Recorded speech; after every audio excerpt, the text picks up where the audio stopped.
There's snowfall on South African safari. Oh, even the animals are surprised.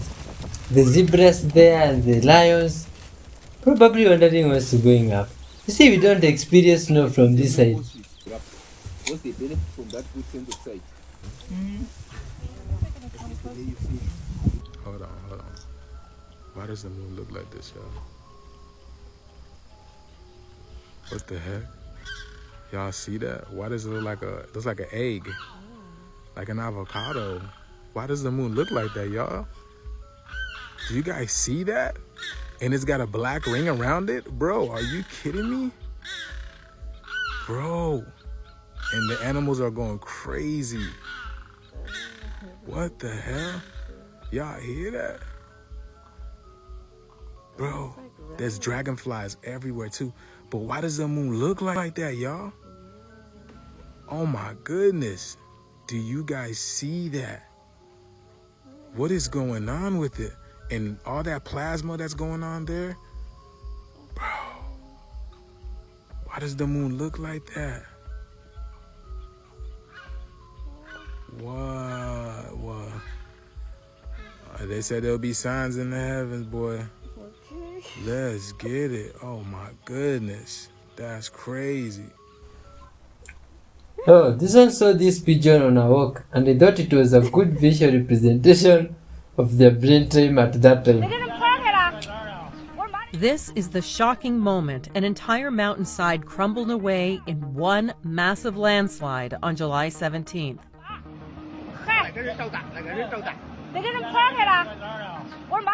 Locals had noticed earlier in the day that the road running up the hill was bulging and alerted people working in the fields below to evacuate. Officials closed off the area before an estimated 800,000 cubic meters of earth slid onto the fields below, taking the entire 1.2 kilometer road with it. An on-site investigation concluded that heavy rain preceding the landslide is what triggered the event. No one was hurt thanks to the timely response, but the agricultural fields below were severely damaged. You're trying too hard. You need to relax. Relax. What's your rush? You're an eternal, infinite being. What's your hurry? Where are you going? The only place you're ever going to wind up is right here and right now. Anytime you look around, what time is it? Now. Oh, what time is it now? Now. What's your hurry? Where have you got to go in such a rush? Well, slow down, enjoy, be here, enjoy. Whatever you're doing, enjoy it. Does that help you? It does. Thank you. Thank you.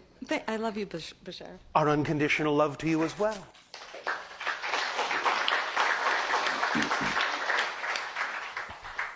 And now and then, take a few deep breaths. Hell, look at this, sleeping on duty. This dog was found sleeping on duty.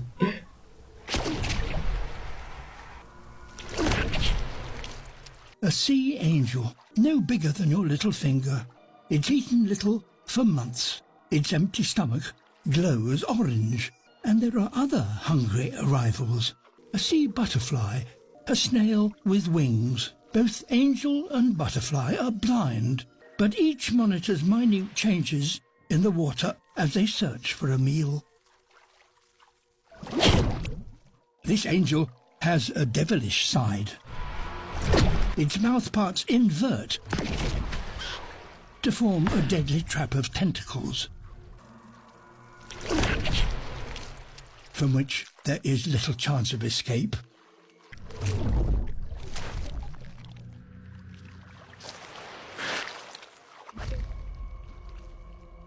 With a stomach full of prey, this angel has lost its glow, but not its appetite. It feasts while it can. Both predator and prey will soon return to the depths. Wow. Hey, look at this goat decided to warm themselves. This one is a skin walker, my friends. Reminding themselves how the fire feels like. Oh, here's a petrified engine. We are told by mainstream science that petrification takes a minimum of 5 to 10,000 years. Science is just another part of the circus. What do you think, my friend? Leave your comments, please. This is crazy. There's no such thing as the saber-toothed salmon. We have had an important fish update for you as the prehistoric salmon species Oncorhynchus rastrosus, which used to be called the saber-toothed salmon, has been discovered to have not been saber-toothed at all. When this prehistoric fish was first described, it was thought that the enlarged teeth at the front of its upper jaws projected downwards like saber teeth. However, better preserved fossils of this fish and improved imaging techniques have now revealed that the teeth actually projected out sideways. Paleontologists have therefore proposed renaming it to the spiked-toothed salmon instead. This fish was still an amazing animal, being the largest salmon we know of and growing to lengths of up to 2.7 metres. It lived between 12 to 5 million years ago and has been found as fossils along the North American Pacific Northwest as well as in Japan. Although some sexual dimorphism has been found in other bones in these prehistoric salmon, both males and females possessed large spikes on the snouts. A few different ideas have therefore been suggested to explain what these spikes may have been used for. Perhaps they were for predator defense, for fighting with other members of their own species, or potentially to help them excavate nests to lay their eggs in. Elephant says thank you to the driver who left the herd to cross the road. Wow, this is wonderful, my friends. Even animals understand gratitude. Speaking of good vibes, you see? Just motivating. We are very, very fortunate. There's a consciousness descending upon us, and it's incontrovertible, it's inevitable, and we either benefit from it or we get lost on the wayside, because many will not grasp it and many will not benefit fully. Eventually they will. Everything returns back to the ether. We all become ethereal eventually as we ascend, and we must ascend from the solid molecular carbon 666, 6 protons, 6 neutrons, 6 electron bodies that we've been hexed with. If you flat pack a hex, that's what you get. That's the hex. We've been hexed. In fact, that's the Chinese kanji for Earth is just that. Okay? Oh, some good vibes, pet having fun. Construct, right? How is it constructed? Nobody can tell me. So let's use the balls of our eyes and look at phi. Phi is the QR code your brain uses to process proportion. Since we see it on the biggest scales to the smallest scales, this must have something to do with it. But if you're not convinced, whales use this shape to trap fish, and then they eat them. Close your fist. The only way you can do this is because your fingers are the right ratio to close. This thing is also in your arm, and your heart, and your brain. The end of that spiral points directly at the cerebellum. The cerebellum processes spatial awareness, processes motor functions, or the relation of you to other things through time. You will see this ratio and the spiral in almost everything in nature, including the Earth's magnetic field. Prove it. Let's look at the magnetic field lines of a sphere. What do you know? It is the golden ratio. If we look at it from the top down, those lines will form harmonics, or how our ears perceive music beautifully. It is widely used in architecture, specifically the most famous, beautiful, and old buildings we have. It is called the golden ratio because on the color spectrum, it spirals into yellow gold. Its proportion and balance are used in some of the greatest works of art that we have, including this guy. On the left, the Fibonacci rectangle splits Vitruvius at the navel, defines his head and his torso. The image on the right is the same ratio using spheres. This is how music works. Keys on the piano are calculated this way, as well as the parts on Vitruvius's body. Let's go even older into ancient traditions. What they're holding there is a pine cone. The pine cone has this spiral and ratio inside of it as well. The deities gift humans with this knowledge to expand their perception of the natural world and how it works through time. Now the spiral makes more sense. Every revolution of that hand spins the spiral 1 hour depending on the planetary gears that are in the watch. Now when you look at a watch, you know what the spring inside of it actually does.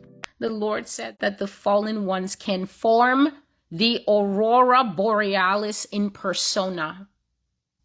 He said that they can make the aurora in persona, meaning that around their own personal selves, the fallen can blaze forth all the colors of the rainbow that was originally meant to glorify me, God speaking, and my abilities in creating them. So now we know why the Bible says that Satan's skin and body is crusted with precious stones. Imagine an amethyst next to an emerald, next to a sapphire, next to the yellow and the pink and the glorious other different colors of diamonds and stones and the rubies, and then the sunlight playing off of that. Would that not create a rainbow effect? They can create the aurora around themselves. They can form the aurora borealis around themselves, whether by one or by many. They can change the color of the sky at night to reflect the northern lights and make men marvel and be in awe. So Americans are getting around outside. People all around the world. I told you all of this back in 2019. About the aurora borealis being seen out of its place. And God says, none of that is my work. None of that is my presence. That is the work of the fallen ones to entice man and to make man fall into their trap of lies and deceptions. And now you understand why the aurora's popping up in every haystack in the United States. Because the Lord says that they have the ability to simply gather in the sky in concert and begin to glow up, a bunch of them. And then it will look like the northern lights up there, except that it's not. Scientists did extensive studies and they discovered that speaking out loud positive affirmations about yourself for 21 days straight, speaking 3 to 6 times a day, speaking over your own life, in 21 days, your DNA begins to rewrite its own code. You can rewrite your own DNA. So journaling, writing down your affirmations, speaking your affirmations, that begins the process of changing the way that your body is expressing genes. You can turn genes off just through actual speaking of affirmations. Wow, look at these ones.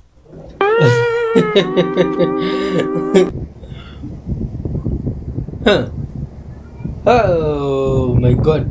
Yo, this is insane. Some people in other places, they are burning oil or fuel, which from this side of the world, my friends, is very costly. And it's why owning a car is regarded as one very luxurious move. Something's going on in the ocean and they're not trying to tell us. This should be like super broadcasted. Listen. Hoping to capture today. If not in their nets, then at least on camera. Are you ready? Yeah. Let's do it. A couple months earlier, a similar effort revealed a stunning sight. Thousands of pickle-shaped organisms called pyrosomes filled the ocean as far as the eye could see. When we saw how many there were, it was just like, oh my gosh, this is mind-boggling. This is definitely something that we haven't seen before, and we don't know why they're here. That's the big question now. From California to Alaska, the ocean is so loaded with pyrosomes, they're clogging the nets of researchers and fishermen. At first it was irritation because they were clogging our research nets, and then it was kind of like, wow, okay, what is going on here? Why are there so many? Why now? There's pyrosomes mingling with schools of fish and becoming fish food. Biologists are finding them inside the bellies of fish and whales. But normally, they're found in tropical waters. Do you not find that just a little strange that our fish is eating that shit and it's all in our oceans, but we have not heard anything about it anywhere? Not even on TikTok? Crazy. Oh my god! Oh my god. Strange incident at a NATO factory. This is unbelievable, crazy stuff. Are these fireworks or what's going on here? What are these things these people are blowing up? Oh my god. Some crazy reactions. Oh, it's like something went haywire in the laboratory there. What could have caused this? Oh my god. Oh, these are the kind of things that happens in movies, and all of a sudden you see some humans with extraordinary powers. Now, what could these people be doing? Oh my god. This is how we will just end up allowing Satan into this realm. When you just do crazy stuff you don't know about. My friends, what do you think is going on here? English people. What are these people doing? Oh my god. Wow, this is insane. Oh, wow. Turun! Oi! Turun, oi! Turun! Turun!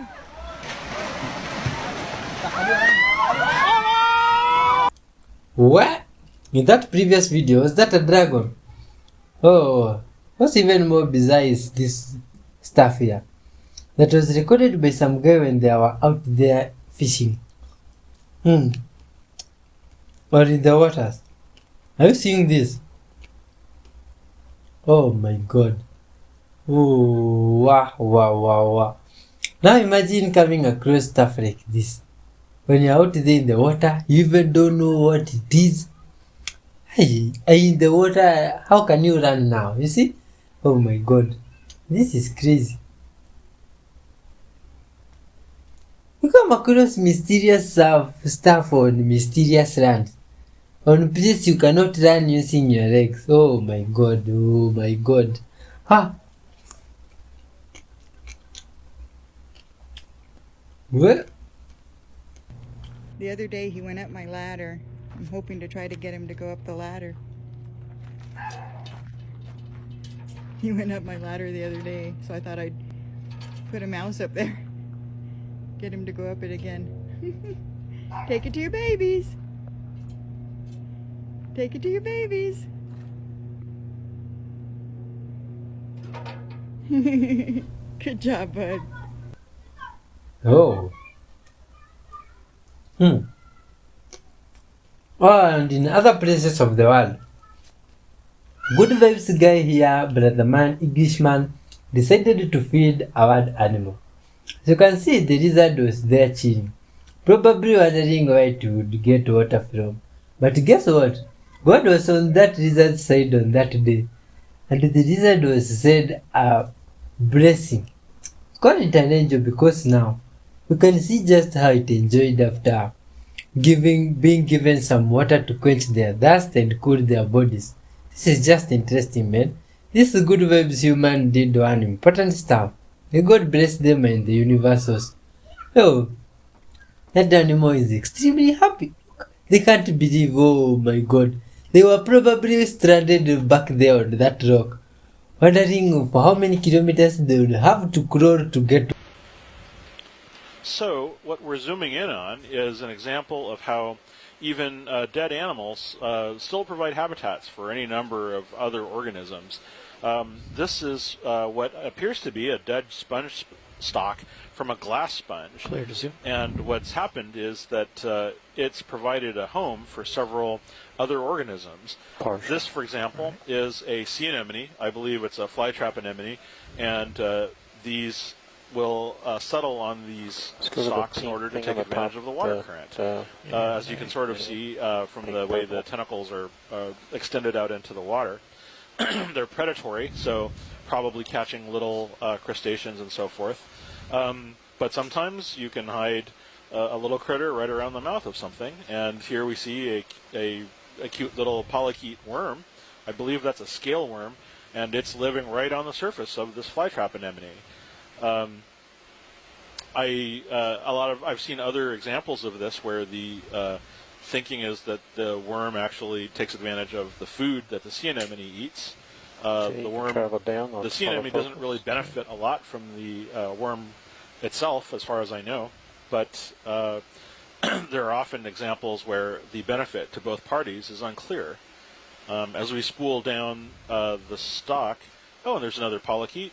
We're seeing examples of brittle stars in the family Ophiacanthidae. These are frequently commensals or animals that live on stalks rising up above the bottom of the seafloor. Again, these are probably taking advantage of the water current as organic particles or other types of small food are brought by the ocean currents by them. And these are captured on the spines that the arms are covered with, and at some point the tube feet sort of wipe them off and move them to the mouth for food.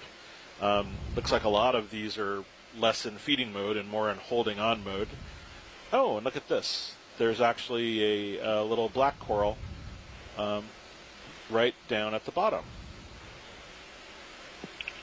Chris, we were talking about associates earlier of the Prehistoric octocoral. So here's an example of associates associated with a sponge, in this case a dead sponge.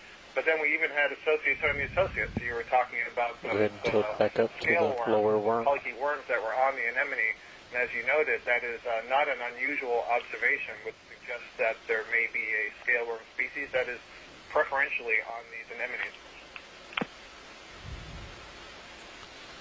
That's right, and every animal that you're seeing here is conceivably something that is also unknown to science, and so there's still yet a lot to learn from surveys of these kinds of relationships.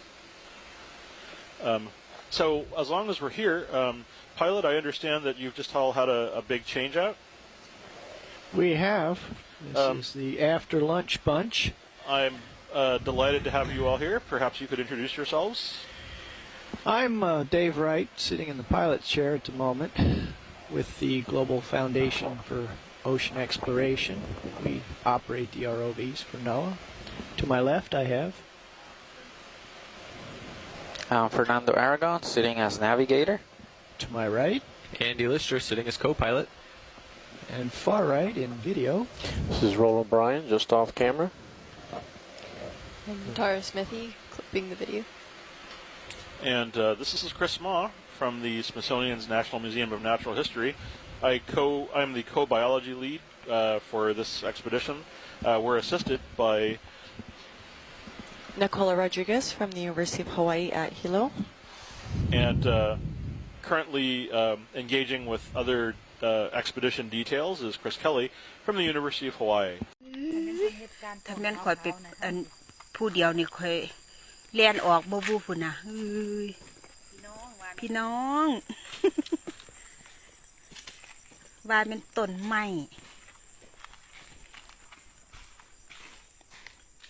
เอาบื้อ Hey, was that real? Today these guys witnessed something incredible as the mother squirrel rescued their baby, who had just fallen from the tree. Wow. You can see how the mother handles their children. This is good vibes. These animals, my friend, are wonderful. The color blue was never written down. Weird. Like in the Bible, in like all this, like blue was never a word. Weird. And they would always just. They didn't have a word for that color? No. And so, but like when they would describe like the ocean and stuff like that, they would describe it as like green. What? And yeah. And so the theory is if you can't connect a word with a color, can you not see that color?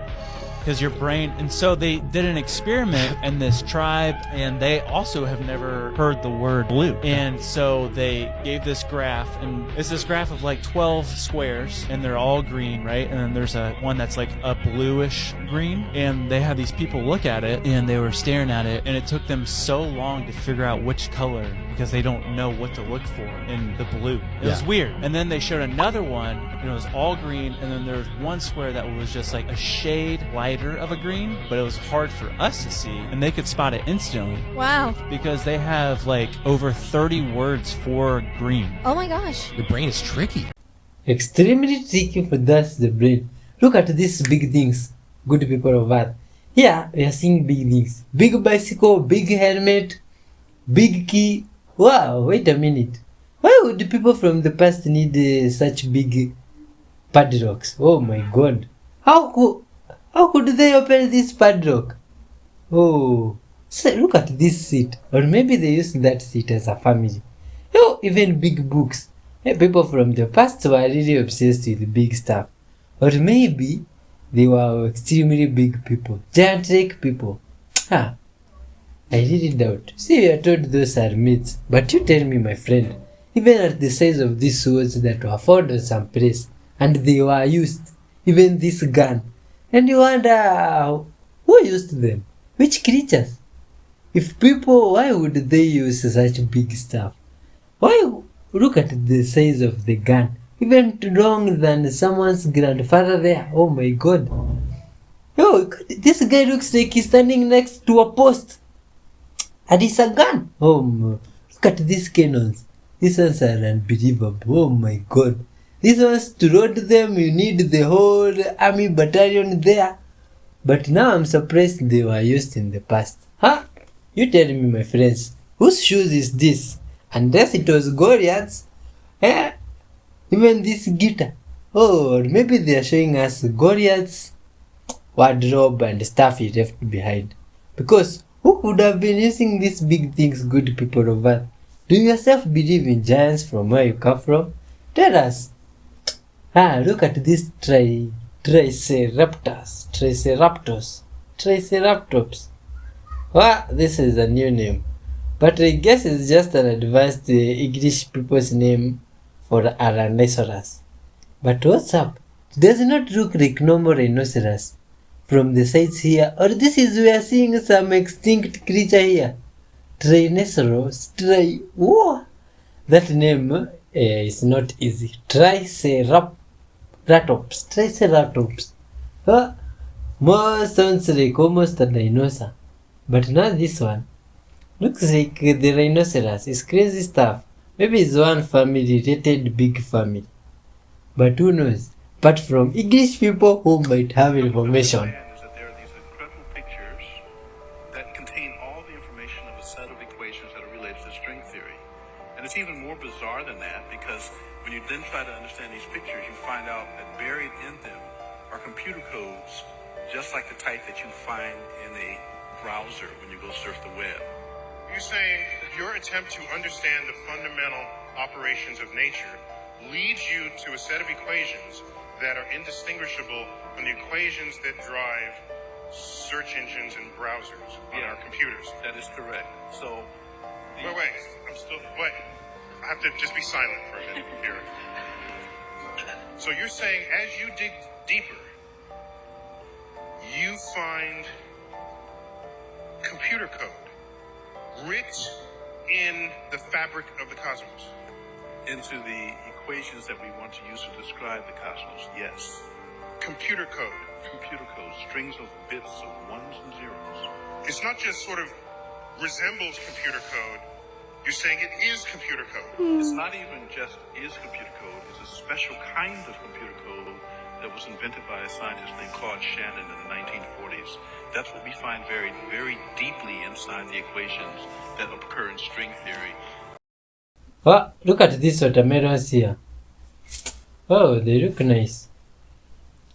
But what? Listen, in the Sinai Bible, which predates the King James Bible, Yeshua was never sacrificed. Let me say that again. In the Sinai Bible, which predates the King James Bible by almost 1,000 years, Yeshua was never sacrificed. Not only that, there's close to 10,000 mistranslations between the two Bibles. The King James Bible is heavily curated information. You want to get closer to the source, you got to get to the Ethiopian Bible, which includes the book of Enoch. That's the only Bible in the world that includes the full book of Enoch is in the Ethiopian Bible. And this book has been so altered and so played with that the information is skewed and set up in a way where it's pure neuroscience. And when I mean these people that put this together, these people had to be neuroscientists. This is what I'm telling you in my previous video from last week. Could the God of the Bible really be Satan? Well, the answer is yes. And the answer is this is the person, and him and his nephew, Amun-Ra, curated this thing from the very beginning, how they wanted it to play out. So they can make you think that they were going to their demise. Meanwhile, they were leading you to your own demise. Taking you completely off course and off track as to what the real meaning of the text actually is. By mixing a lot of truth with a little bit of lies. Sprinkling it right in there with some fabrication. Now, you as a human being with a regular old standard IQ of about 80 can't even detect. Oh my god. Thanks my friends for watching all this way up to this far. May God always bless you abundantly. And if you have watched up to this far and it's your first time, my friend, you deserve all the good things in this life. May God bless you abundantly. Welcome, join us, subscribe, hit the like button, super thanks, membership, all those and join us on our mission of spreading love. You see? Before we part ways and wrap up this video, let's hear also from the book of Noah.